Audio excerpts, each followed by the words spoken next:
as a teenager to be at a co-educational school for several reasons, because, you know, I like to always have and still do. But also, I realised afterwards, if I'd been at a boys' school, I probably would have never come across Jane Austen, because boys' schools tend to pick, you know, noble books about heroism and daring and the army and, you know, all kinds of stuff like that. But I was lucky enough to do Pride and Prejudice for O-level, and I loved it straight away.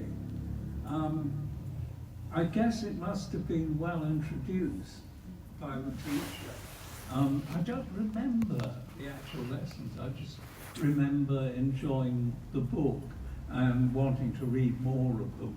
And I think going to a mixed school and falling in love with girls and having them fall out of love with you, but there they still were always, so you had to be friends with them.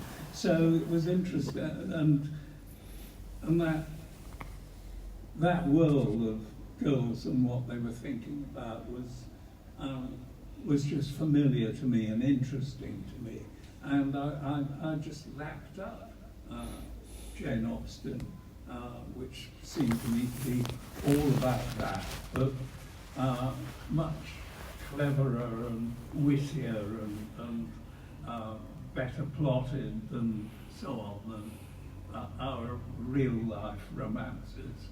So that was good, and at home my dad had one of those huge compendium volumes with all 6 novels in rather small print, a very big book. And I remember one summer, probably in the 1st or 6th, when I sat in the back garden in the sun and read all 6, and just enjoyed them so much. And then went on and did Emma for my A-level text, loved that. You know, wrote, and I kind of carried on perfecting my Jane Austen essay through 3 years at University College London, and I hope it was getting better all the time. And then after university, I became a school teacher. First school I taught in was a boys' school, and didn't teach any Jane Austen there. But then I taught at a comprehensive school in London, and I remember teaching Northanger Abbey to young kids, you know, 12, 13-year-olds, and they loved it. They loved it because they could just get into, you know, girls together, let's go down to the pump rooms, you know, and I was trying to point out how it's exactly the same, in a way, as their own lives, that kind of excitement, and the books that Catherine is reading sort of feed into her imagination of how it's going to be in real life and so on. And then I got married in 1960 while I was teaching Northanger Abbey to these North London kids, and we had our honeymoon in Bath, and we spent a good part of it retracing Catherine Morland's steps through all the various streets. And one of the many wonderful things about Jane Austen, as you know, is that all the details are accurate, and you know them, and you can use a street map, and it will all work. And the people in the streets are of course different now than they were in 1960, but the buildings were all the same. And so there was all that. So I was a passionate, paid-up Austen fan. After 5 years of teaching in London, some of my friends were getting jobs in these teachers' training colleges. There was this massive expansion of teacher training in the 60s, and that was how I came to live here in Kenilworth, because I landed a job at Coventry College of Education, which slowly over the years got swallowed by Warwick University, which was a good thing for us because we became proper university lecturers by the back door, as it were, without having to do PhDs or anything like that. And there I was, continuing to teach Jane Austen, and I think Pride and Prejudice was the one that was my favourite at the time. And I remember talking to students, lecturing, and trying to deal with this puzzle of Darcy being the sexiest hero pretty much in all literature. And why is this? Because, I mean, there aren't any sex scenes in Pride and Prejudice. And I started to work out that this book is actually, it's not, because people used to think about Jane Austen as being all about polite society and so on, and people making witty remarks all buttoned up to the throat. And of course, there is all that. But the engine of the plot of Pride and Prejudice is Darcy's desire for Elizabeth. He resists it. He doesn't like it. He doesn't like the way she makes him feel, but he just keeps coming back. I hardly dare say this to the Jane Austen society, but he's like a dog. He realised something deep down in Darcy, realises that this cheeky girl with a very unsuitable mother is what he needs. And I think it's Darwinian, almost. It's the selfish gene. He's supposed to get married to Lady Catherine's sickly daughter, because, of course, the alliance of the estates would be very suitable. But something within him makes him think, I need to breed the next generation with somebody with a lot more life in her, somebody who challenges me, someone who, you know, brings out the best and worst in me, kind of thing. And so that's the story. And quite early on in my career as a lecturer, I think I met her when she was in the second year I was there. Was a student called Sue Birtwistle, and she was obviously she was very much on board with this idea about Pride and Prejudice, and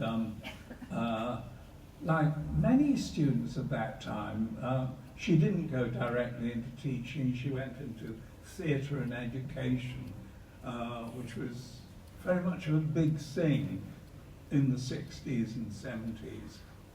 And I'm sorry it's not there anymore, but involving children in drama and getting children into theatres and doing workshops with them, and she did all that sort of thing.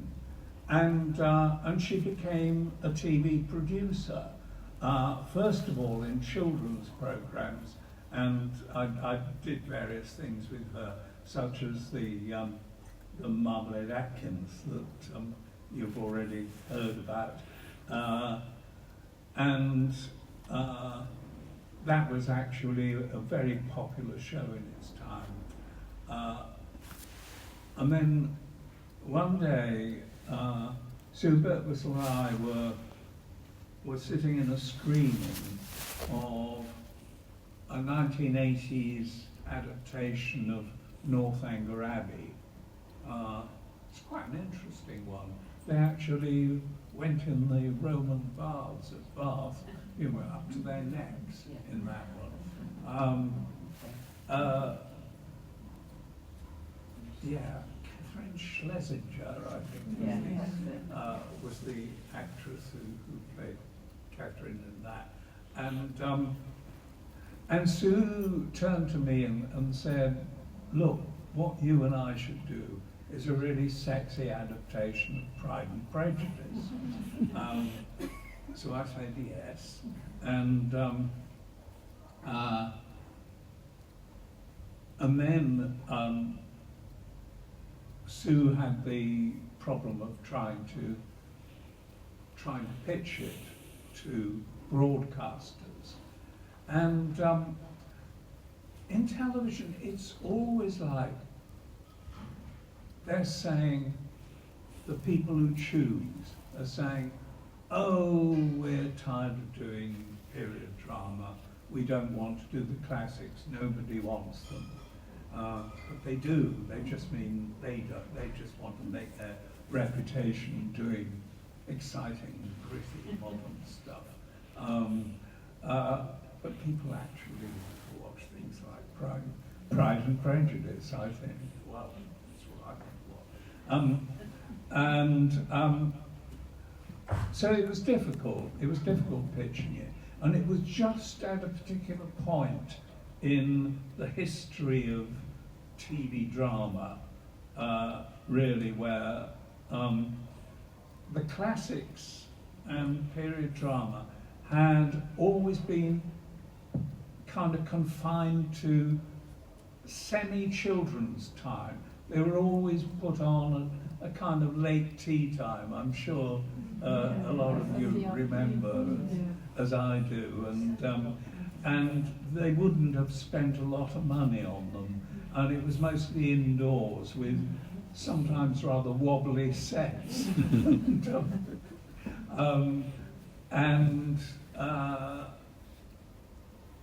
And somehow, it took a long time to sell it, but somehow we managed to, I think it was because I'd done Middlemarch first, and Middlemarch was all done on film, and it was a prestige success. It didn't get huge audiences, but it got a Guardian leader saying, this is the sort of thing the BBC should be doing. So the zeitgeist was on our side somehow. And so we were able to do a Pride and Prejudice, lots of it outdoors, all on film, and with what in those days was a very substantial budget. So that was a huge thrill. And another thing which helped and also hindered was very early on, there was a lot of press publicity about it before it ever happened. Because what happens when journalists ring you up and talk to you about what you're doing, you're supposed to be publicising the show that you wrote 2 or 3 years ago, which has at last reached the screen. But what you're interested in is what you're doing now or what you're doing next. So when they say, are you working on anything at the moment, Andrew? I said, yes, I'm going to do a really sexy adaptation of Pride and Prejudice. And I think this was for somebody at the Daily Mail. And they got very excited, and they said, this chap, Andrew Davies, is going to do a sexy version of Pride and Prejudice. And imagined all sorts of things that would happen, or romps in the hay, and things like that. And then they rang a lot of bishops and people like that, and probably Deirdre LeFay, and said, Andrew Davies is going to do a pornographic version of Pride and Prejudice. Aren't you shocked and disgusted? And they all said, yes, we are. And so it got lots of publicity even before it came out. So people were really excited about what's this Pride and Prejudice going to be like. And we were just so fortunate with the casting that Colin Firth and Jennifer really were both wonderful individually. They were even more electric together. And everybody in the cast, I thought, did a wonderful job. It was a bit touch and go with Colin Firth at the beginning, because I remember, when we were thinking of who's going to be in it, Sue wanted Colin right from the start. And I wasn't sure about Colin, because I very recently had Colin in a film called Circle of Friends, which you may or may not have, you probably not, based on a Maeve Binchy book. Yeah. We don't read Maeve Binchy books. But anyway, it was a jolly good film, actually, if it ever turns out. It's worth watching. It's about Irish girls, usual stuff. Who they're going to choose, Will this one be happy? She's a bit blunt, but she carries the film's moral heart with her, and she does get the boy in the end, and so it's so everything. So anyway, Colin Firth played the posh baddie in that, and he was ginger, well, sort of fair to ginger, and I said, we cannot have this. I don't know, I mean, of course, that Jane Austen doesn't go in for detailed physical descriptions. But you kind of feel Darcy has to be dark, doesn't he? And Sue said, oh, that doesn't matter, we'll make him diet, he won't mind. And Colin himself was a bit dubious about whether he was right for Darcy, because he never thought of himself in those days, and maybe he still doesn't think of himself as leading man. He thought of himself as, I'm a serious character actor. I play parts that are not like me, etc., etc. But once we got him to dye his hair, he looked absolutely fabulous, we thought, and he had these great long legs, his wonderful kind of physical specimen, and he managed to get that that look, in Bridget Jones. She says he always speaks like he can hardly be bothered to say anything, bring her over here, kind of thing. And he got all that off. And also the deeply soulful look. So we were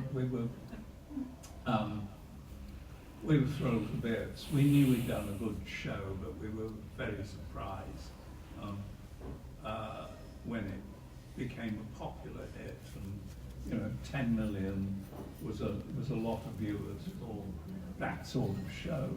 And it meant that it was kind of the return of the costume drama in a way, because people realised that there was a big audience, and you know, ITV commissioned me to write Moll Flanders or adapt.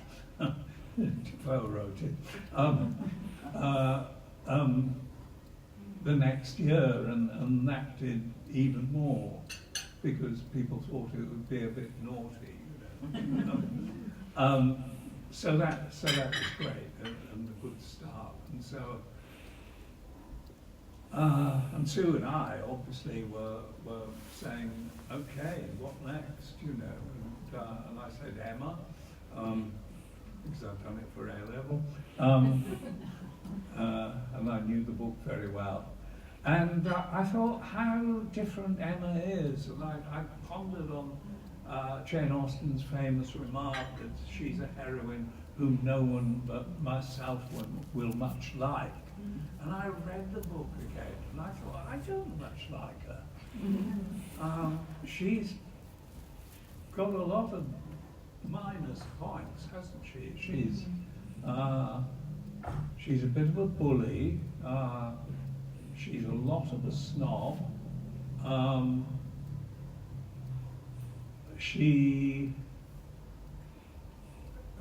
basically treats most other people as if they weren't real, as if they were, you know, chess pieces you could move about, or dolls that you could play with, and so there's that, and it was as if, I should say, it was as if Jane Austen had set herself quite a problem to solve, because in the classic fairy tale story, which her plots mostly depend on, there is a poor but deserving heroine who we root for, and there's a rich bitch in the story, usually, who thwarts her. And in Emma is the rich bitch, and possibly the true Jane Austen heroine in that is Jane Fairfax. But the first time you read Emma, certainly when I read it at A-level, just took Emma's judgment on Jane Fairfax and found her, you know, obviously poor but deserving, but very cold, very reserved. But then later on, when I came to think a bit more deeply about it, I thought Jane Austen has got a really passionate nature, but she's kind of committed to this really dodgy geezer, sorry to use that language, Frank Churchill, who doesn't treat women very well. He's a bit of a problem personality, because his father gave him away, and you know, that couldn't have been very nice for him. And then he's in the power of this pernickety, tyrannical aunt of his, and he's dependent on her for, you know, his worldly fortune. And I think he's somebody who's decided no woman is ever going to have any power over me again. And it bodes not a very nice future for Jane Fairfax. So I tried to suggest some of that. And of course he just makes a complete fool of Emma, which fortunately she recovers from quite easily and realizes she's in love with Mr. Knightley. And that was something I wanted to somehow feature in my adaptation. This age gap, which is not only a big age gap, but he's known her since she was a baby.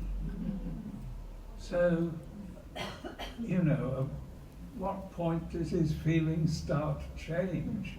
And I wrote a little scene that isn't in the book quite, where the sister's, Isabella's latest baby is there, and Emma is holding her, and George says, "You look well thus, Emma," meaning, why don't you get on and start having babies yourself? And she hands the baby to Knightley, and Knightley says, "I held you in my arms once, like this, Emma." And she says, "Do you like me any better now than you did then, or what?" And it was just a way of making the audience realise how strange this relationship is in a way. He already loves her, probably.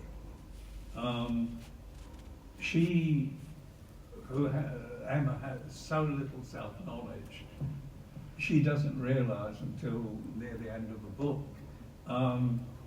But it's an odd thing. And I must tell you, it's just a trivial anecdote, but it's quite funny, that in our version, of course, Mark Strong played Mr. Knightley.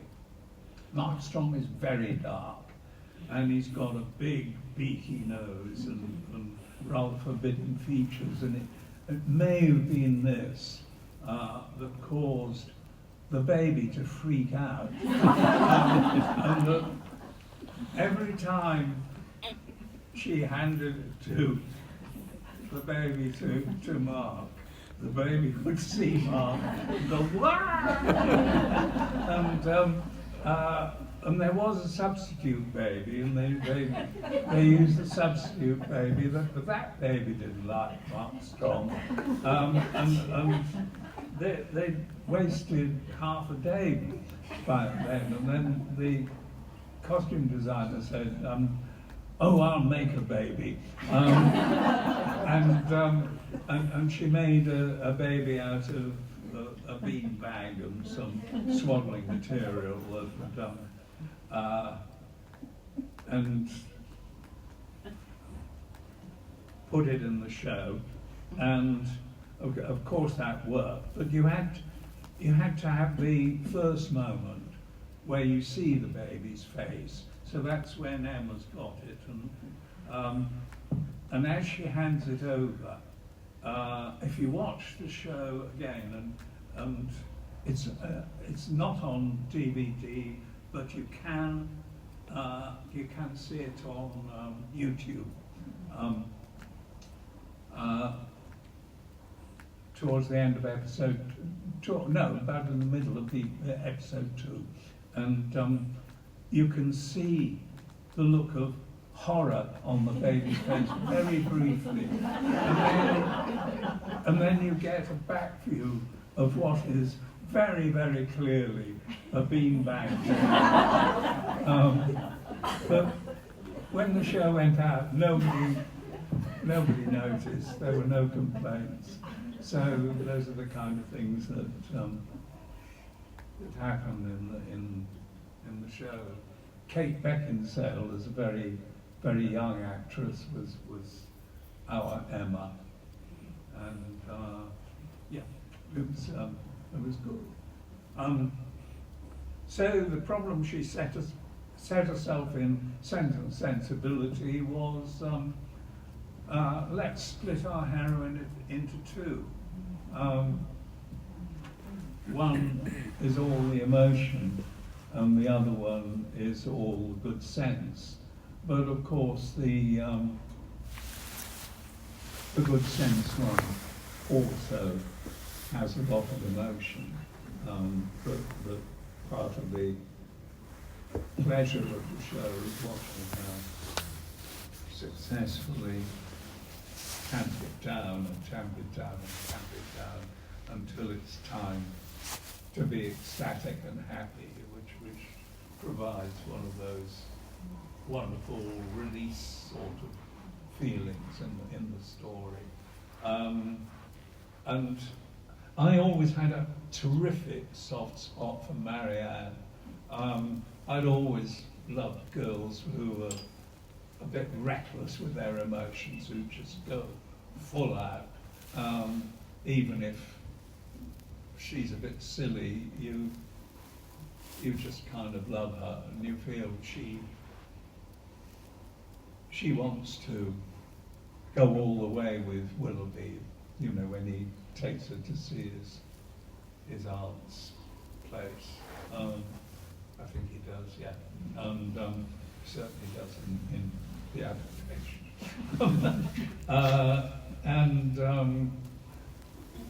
And we thought Willoughby would nobly hold back. You always wonder with that. And the other thing, I think, I really disapprove of Willoughby.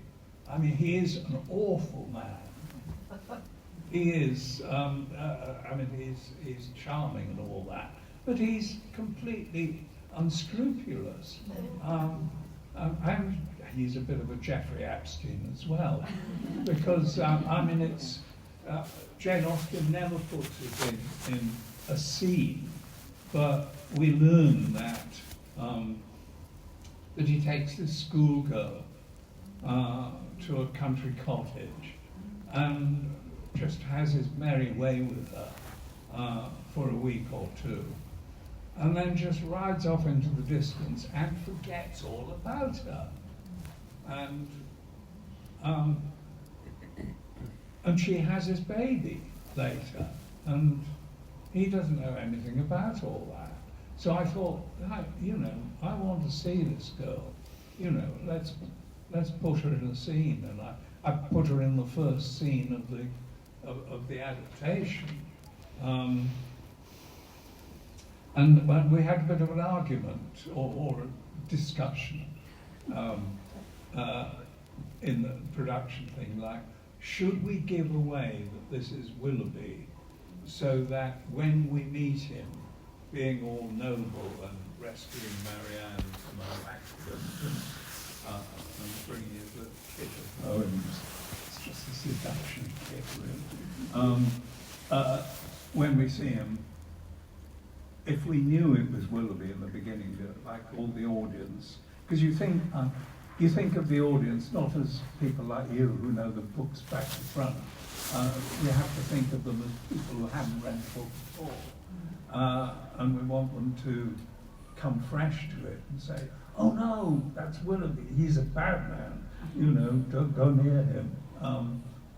That was what I wanted to do, but I was persuaded that it's better to let Marianne, you know, go with Marianne, see him through Marianne's eyes, because that's a good way of doing it as well, and much later on.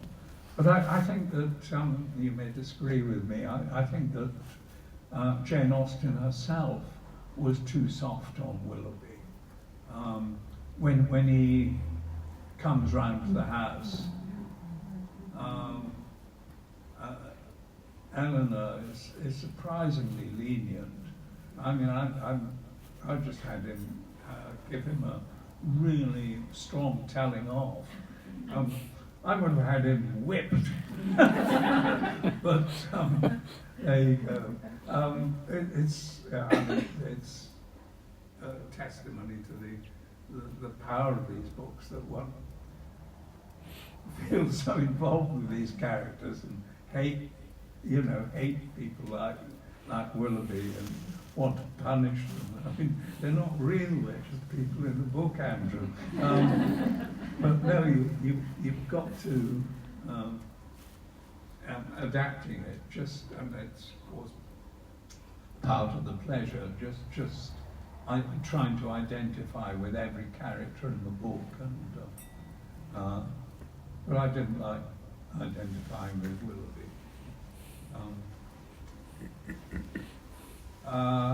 And Northanger Abbey, I can't really put that in this thing of Jane Austen setting herself problems, really, because there isn't a problem.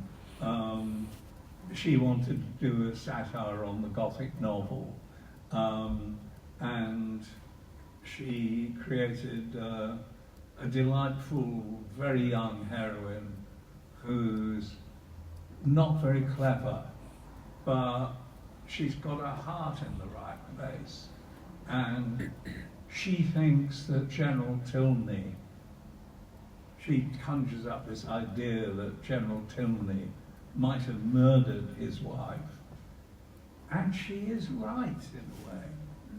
He is cold, he is mercenary, he robbed her of any affection, and she died really of a broken heart. You could say, if anybody could say, people die of broken hearts, but so Catherine was right in a way, although she was silly about, thinking it was Gothic fantasy. And Henry Tilney recognises that Catherine is the kind of moral centre of the book. Of course, there's a big problem with Mansfield Park, which is, and nobody has had the courage to do an adaptation with Fanny Price as she is in the book, because the problem Jane Austen set herself is, what if we do a character who's not witty or pretty, and all you can say in her favour really is she's good, and of course we feel sympathy with her because she's in just a very difficult situation in the book for most of the time. But I really want to do an adaptation which you'll probably very much disapprove of, because I think at this period of time, with all we know about where the great houses of England came from, how they came to be built, and where the money came from to build it, and here we have a novel in which the owner of Mansfield Park also owns a big slave plantation in Antigua and goes there regularly. And I want to do an adaptation, A, with a Fanny who has nothing going for her but her goodness. B, we go to Antigua and see Sir Thomas's other family. And we also, I want to have a significant character who is young, female, and an enslaved person, which is how you have to say it these days. I'm not quite sure how it works out, but obviously Tom does something bad, doesn't he, when he goes to Antigua, and I think it's probably some kind of sex crime against probably our Antiguan heroine. But I'm just working that out as I go along. How am I doing for time, by the way? Not bad. Because there are one or two other things I want to talk about. Because it's kind of lovely being nearly 89 and still in very good health and with my brain working. And in fact, it's been fizzing recently. I've had various ideas. I'm doing the Watsons, and I'm doing this, the American public broadcasting lot, who are reliable co-producers, have been for many years. They have more money than they used to have. I'm sure Trump was going to close them down because he hates public television, which is all kind of liberal-minded and all that. But anyway, they put up some money to write the script, and I'm writing this in partnership with a young woman writer and producer called Stella Mertz, and she's got the idea of you remember what the heroine's called? Emma Watson. So she's got. We're not going to have Emma Watson in the part, though.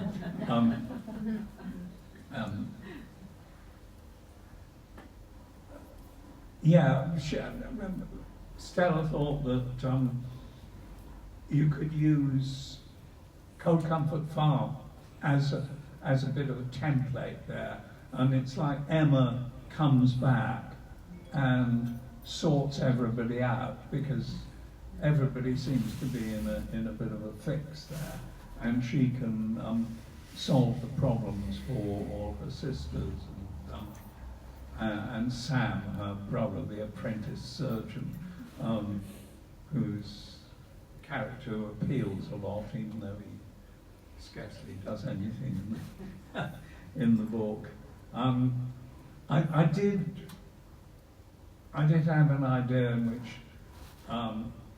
in which Emma is Jane Austen's first lesbian heroine, but the Americans weren't happy with that at all. Because I was inspired by the way that she comes to Dorking, or I think it's Dorking, and turns down. She's not impressed at all by any of the young men who are sniffing round, and I thought, maybe she likes girls, and I thought she could finish up as companion to the Duchess of Devonshire or something quite grand, but that's not going to happen. She's going to finish up with that clergyman. Can't remember what his name is. But anyway, we've only written the first episode of 4, I think. Yeah. So that's been fun to do. Did you know that Joan Aiken had written a book called Jane Fairfax? She's written, I'm sure you do, yeah. She's written, it turns out, a lot of things. She's written a continuation of Mansfield Park. And I told you how I felt about Jane Fairfax, that she's the true heroine, and I've always been convinced that something happened at Weymouth, apart from her nearly falling overboard. And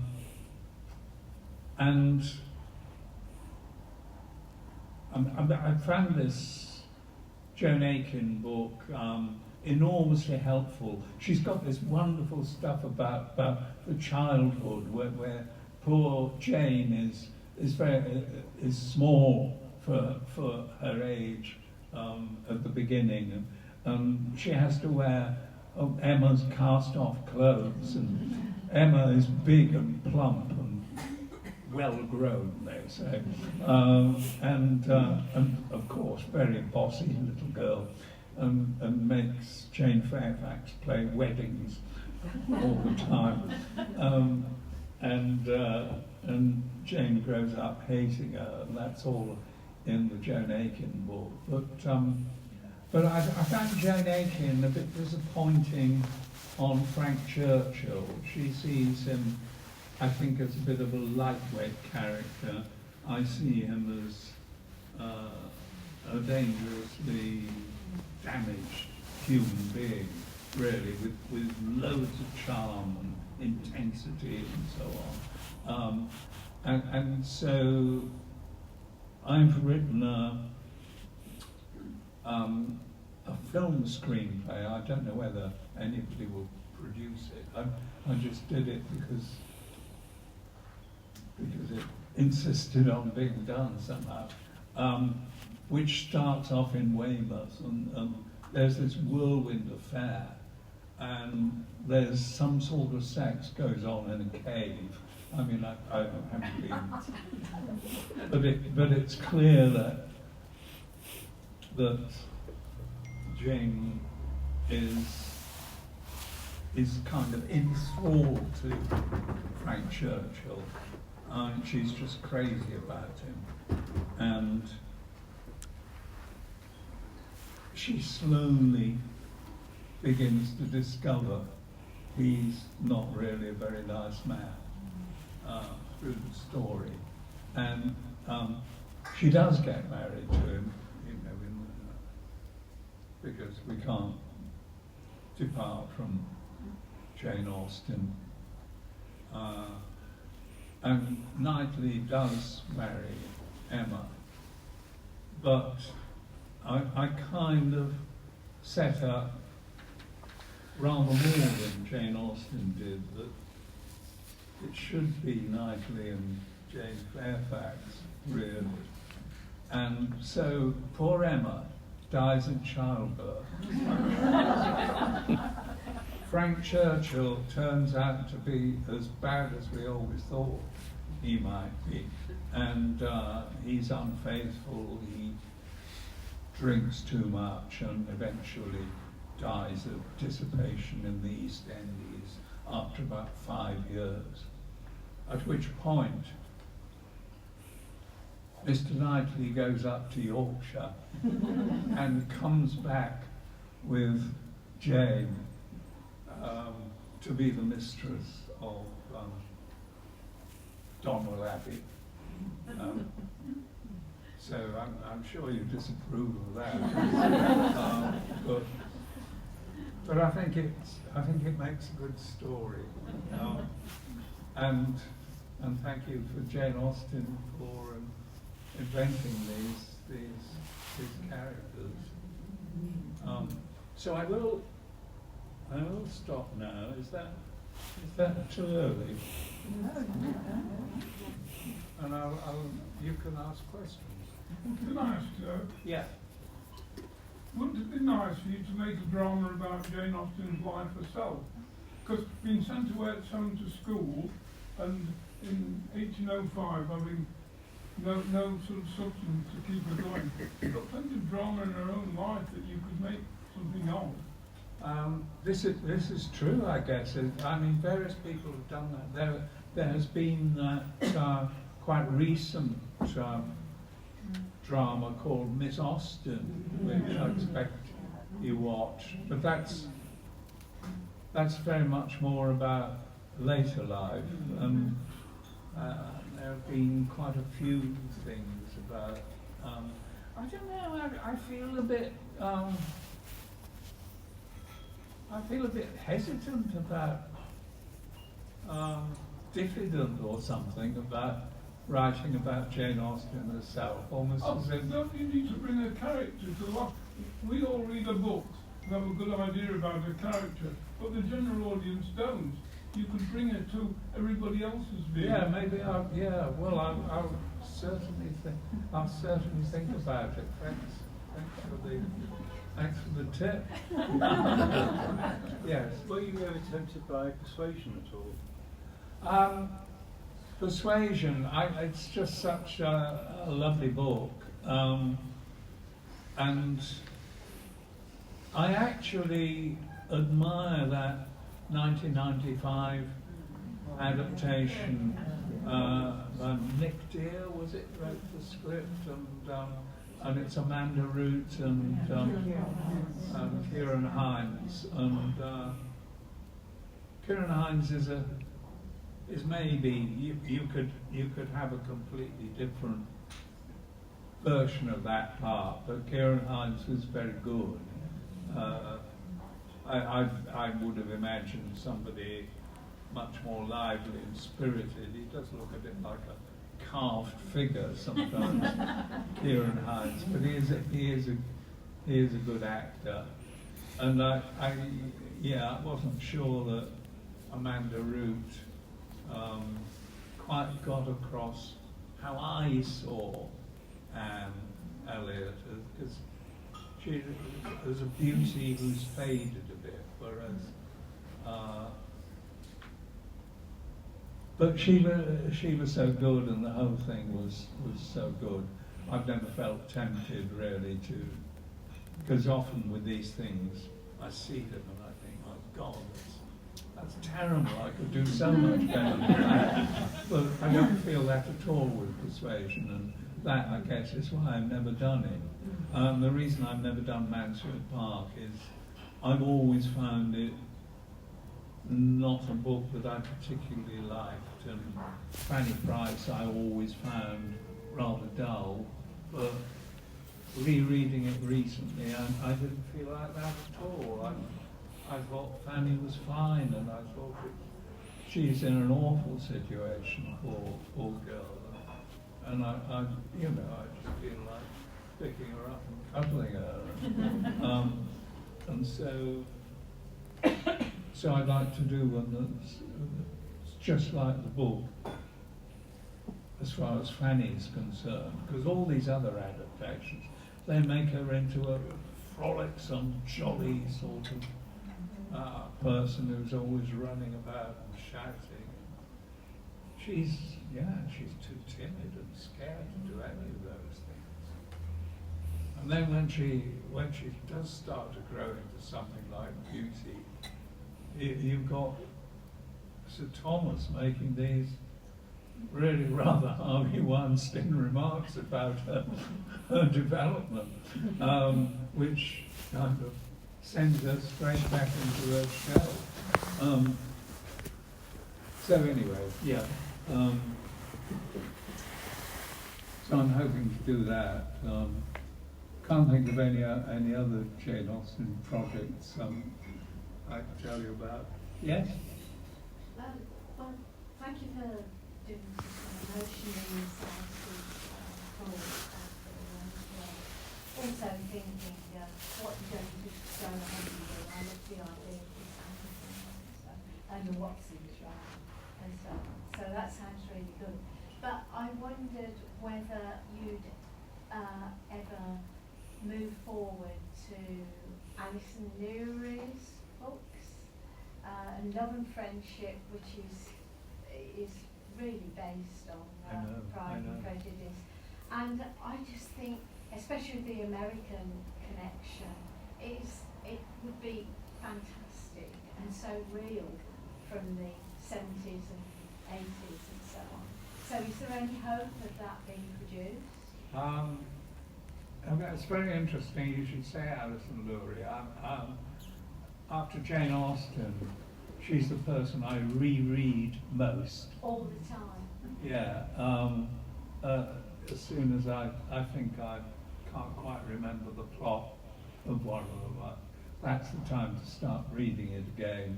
I don't know, do you all know Alison Lurie? Yeah, Love and Friendship. Oh, well, start with Love and Friendship. I think it's probably out of print at the moment. It was written in the late 50s. I always think she's like Jane Austen, but only modern and American and with sex, which is perhaps hard to get in your head, but they're so funny and they're kind of gently humorous and ironic.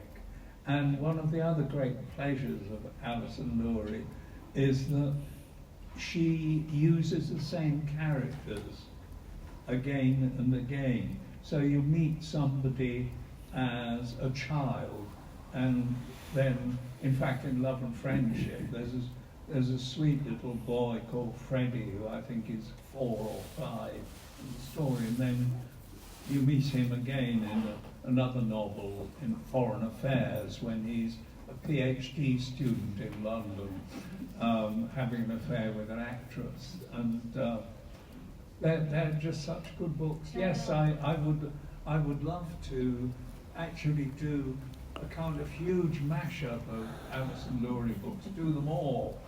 And occasionally I do suggest them to producers and to broadcasters, but I've not had much luck. And what about The Truth About Laurie Jones, which is about the art world, which is quite...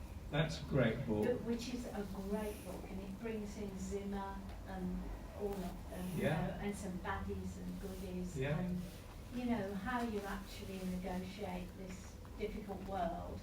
I just think it is a total missed opportunity, especially with Americans. I think so too. Well, thank you for the suggestion. I will follow it up. And all of you, really, if you haven't read Alison Lurie, I promise you, you will enjoy it. You will be reminded of Jane Austen. Lurie. Alison Lurie.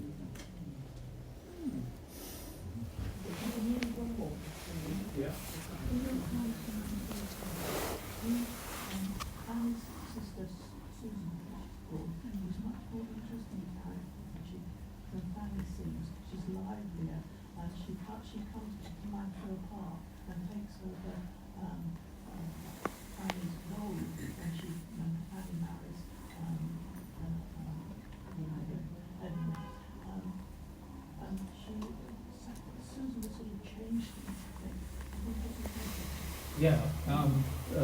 Question you probably didn't hear was about Susan in Mansfield Park, who's the next child, and Joan Aiken, in fact, in the continuation of Mansfield Park,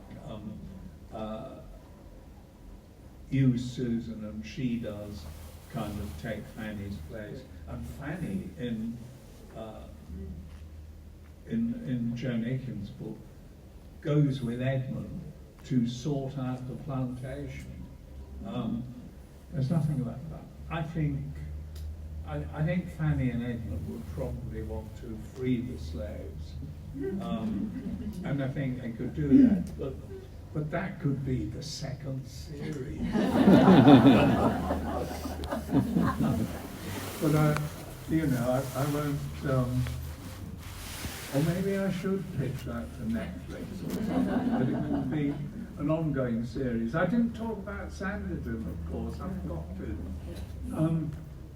That was that I'm thrilled to do, and it's got this kind of things, and it is a new departure, because these Parkers, they're not like her usual men who are landed gentry. I mean, they were landed gentry, but they've sold their estates and put all the money into this enterprise to start a seaside resort and build loads of beautiful Regency terraces and try to persuade, Prince Regent and Byron to. I don't know where that went in the series. We didn't manage to get the Prince Regent and Byron in series 1. It all turned into this torrid romance between Sidney Parker and our sweet little heroine. But it was so interesting. So these new men, that was interesting. Jane Austen actually, you can tell, she was basically satirising them. She thought it was all a bit silly. But it wasn't silly, because that's where all these seaside places we love to do, that's where they come from. People like the Parkers. And I thought, let's go with that. And the other thing that was fascinating was Miss Lamb, who we don't know what Jane Austen wanted to do with her, but you could see the problems. I mean, she's fabulously rich, so she's got to be taken notice of. But in a little seaside place, they'd never have seen a black person. they wouldn't know what she was. And here she is, you know, going about in fancy clothes, you know, with maids and things. Fascinating. And would she attract suitors? She'd certainly attract fortune hunters. So anyway, that's that. I think we need to word about 45 minutes because that was absolutely fascinating. I'm sure you all agree.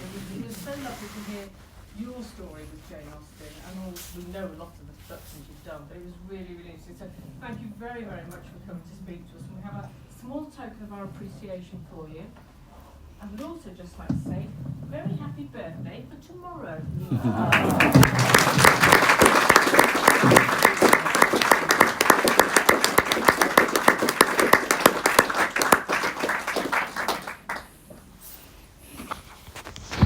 Yeah, I thought I was going to have to do it on my birthday.